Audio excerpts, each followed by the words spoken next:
want to welcome everybody to this presentation today. We're thrilled to have you. Welcome to the fifth installment of our webinar series. This session will be on practicing competency-based interviewing strategies. It is the last in this series, but I'm excited to report that we will be kicking off our next series next month, so there'll be no break in webinar. You'll still be able to tune in right here and get the latest and greatest information. So come back next month on the third Wednesday of every month. If this is your first time joining us, you may or may not know that we are Bender Consulting. We are a company that specializes in hiring individuals with disabilities for competitive jobs. Our CEO and President, Joyce Bender, is internationally recognized for her work in disability employment, having served as both the chair of the American Association of People with Disabilities and the National Epilepsy Foundation. You can tune into her weekly radio show at Tuesdays at 2 p.m. Eastern on voiceamerica.com. On that show, she hosts several national, international politicians, disability advocates, business leaders. So it's a great mix of where our communities kind of come together. You'll see on slide 2 that I've listed some of our customers, both private sector and the federal government. We are the sole source contractor for the OPM shared list for people with disabilities to help the government increase its representation of people with disabilities. And we work with a wide range of private sector companies as well to get that done. Today, during the call, we're going to be talking about competency-based or behavioral interviewing. So we'll learn about common skills that are evaluated during those types of interviews. We'll talk to you about the STAR method of interviewing. I'll talk to you about what that is, and review common questions and just some basic tips on how to respond to those questions. So we're going to start with the common skills. So one of the first things evaluated during a competency-based interview, companies really want to see in different scenarios, have you been put in a situation where you had to either make a decision or solve a problem? So for those of you following along, I'm on slide 6, and so companies are really looking again to see where you've been put in situations in your past work and how you've kind of responded to that. So did you have to make a decision? Did you have to solve a problem? Did you use good judgment? Did you ever have to make a quick decision? Have you demonstrated leadership? And how did you motivate other people, whether you were leading a team or part of a team? Because the way that you conducted yourself in prior workplace situations, it used to be the way they conducted interviewing is they would kind of present you with a scenario and ask you how you would respond. But instead of doing that now today, what they do is they'll ask, talk about a time in the past, your past work experience, because, past work experience can be an indication of future success or future activities or how you might respond to a similar situation in this type of work environment. So they're going to look at communication, for example. How are you able to communicate with others in your workplace? Or maybe you don't like someone, but you still have to work with them. What's that scenario like? And then describe a time when you had to write something. So maybe you had to put together a document or what have you. They want to know examples about how you've nurtured teamwork, and maybe you had to implement an unpopular decision. So policy came down and you were responsible for implementing that. And even though they may not agree, or even you yourself may not agree, it was still your job to implement the policy, and how did you deal with that? And then first and foremost, a workplace fundamental, what is your planning and organization like? So how do you schedule or decide what is your priority for the day? How do you handle it if that gets disrupted? All those things are occurring at work. So those are the type of competencies that companies would be looking at. And we're going to talk about how you might want to address or look at some of those things. So in terms of STAR-based interviewing, on slide 9, the STAR technique is a method of competency-based or behavioral interviewing. They ask questions to candidates and provide examples of how they reacted in a specific situation, as I mentioned, as opposed to how they would respond to a fabricated scenario. And that way, again, they can evaluate past behaviors to determine how you're most likely to react in a workplace situation like theirs. So when I say start interviewing, what do I mean? What does that entail? So each of those STAR, represents a component of the interview strategy. So you want to talk about a situation or task that you needed to accomplish. Again, you're trying to use specific examples of that situation. Don't use a generalized sample. Talk about a specific scenario where you accomplished something. If you have limited work experience, I mean, first and foremost, if possible, you always want to use a work-based scenario. But if maybe you're an entry-level candidate or you're talking to entry-level candidates, you might use a response from school or a volunteer experience or even a personal experience. But I would kind of go in that order, like when possible, use a work experience. Also, school and volunteer are acceptable. I would only use personal as the last choice if you didn't have any other alternatives. And then for the STAR, you want to describe the action you took. So even if you're part of a team, you want to focus on what you as an individual, how you worked as an individual contributor. Now, it's okay to talk about what the team did, but then you also need to break out specific actions that you took as an individual contributor to reach that overall team goal. And then emphasize the role that you played and specifically what you did to help reach the goal. And then you want to talk about the results. So, was the outcome positive or negative? What did you accomplish and what did you learn from that scenario? So I would say that, when thinking about your example, choose an example that portrays you in the best light and also that is a positive example. You don't want to give an example and at the end say, well, we didn't accomplish our goal or we were late. You always want to stick to the scenario where you had the best possible outcome and it really had the chance to showcase your skills.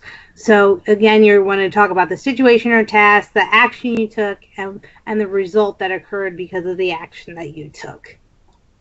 Okay. For the last part, and I apologize if we're rushing a little bit today, I certainly want to give everybody a chance to ask questions. We're going to talk about some of the common competency-based interview and how you might want to respond to that type of scenario. So, for example, I listed some common competency-based questions here, and then we're just going to I want to kind of go through them and then we'll talk in general about how you might want to respond to questions like these. So again, I mentioned, how do you work effectively under pressure? What if something's challenging for you? This sounds a little bit off kilter, but what happens if you make a mistake? Like, did you respond positively to that? Or did you kind of shut down in the workplace? How have you handled a difficult situation, whether that's in the work or with the people on your team? What about a stressful situation and how did you handle that? Maybe how you reached a goal. So again, just like they want to know about how you handle mistakes, they also want to know how you handle success. Again, how you motivate other people, either as a leader or as part of a team. Have you had to convince a team to work on a project they weren't thrilled about? So maybe, again, it's a decision or a situation that, isn't necessarily the most popular, but it has to get done. So what was your situation like in that scenario? Some other questions just to think about, and this will be available as part of our webinar. So when we record this and make it available on our site, you'll be able to see these questions as a resource. Have you been in a situation where you didn't have enough work to do? Sometimes when we start a scenario or a new position, you don't always have enough work to do. This is a big one. Do you listen? Have you heard what people are saying? Are you writing down notes? What's your situation when you're getting instructions at work? How did you handle meeting a tight deadline? And then, have you ever dealt with a company policy that you didn't agree with? So again, what if it's your job to push down a policy that you as an individual don't necessarily agree with, but it's your job? So as you're thinking about and go back through the replay of this webinar, all these questions will be available, and then we'll talk about some tips in terms of how to address them. But what if you disagree with a coworker, or even worse, what if you disagree with your supervisor? And in a lot of big companies, there's situations where you have to work with other departments, or maybe a client or a vendor. So how have you worked out some of those disagreements? So again, these are all just questions to think about. These are very common, again, behavioral based, like what was your response type of questions, and they'll all be available for review as part of this webinar. But I just want to go through, I know we went through that list very quickly, but I just want to go and talk through what are some general tips about how to respond to questions such as these. And I already touched on some of them a little bit. So again, you want to use very specific examples to support your points. So things that happen to you at work, at school, or in a volunteer experience. You want to make sure that those examples are positive and something that's interesting to the customer and really relevant to probably the work that they do. Ensure that whatever example you're giving, it addresses the specific question that was asked. So if somebody asks you about your leadership skills, that's not the time to necessarily provide an example about a team situation. So you want to make sure whatever example you're using, you highlight specifically what they ask you. And then be sure to choose examples that portray your efforts in the most positive light. So again, you don't want to give an example where at the end you didn't meet the deadline, or you got into an argument with a coworker. Those aren't positive examples when talking about behavioral based interviewing. You want to be thorough, but you also want to be concise. Remember, if you drone on and on about a specific example, you might lose the audience and therefore the engagement of the hiring manager. And then just be prepared to answer any follow-on questions that that person might ask your example. So they might ask you, well, how did you feel about that? Or what challenges did you face? Okay. So with that, I am going to go forward, and I know we went through this relatively quickly, but I want to give people just a chance to ask questions. And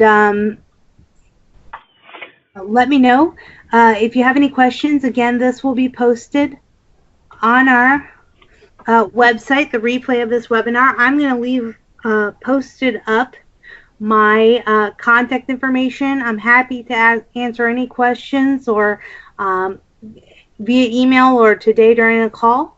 If you would have any questions, I'm happy to do that.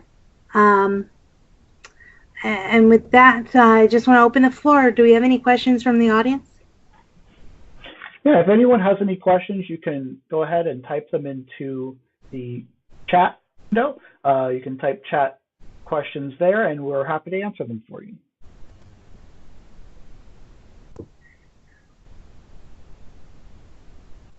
Okay.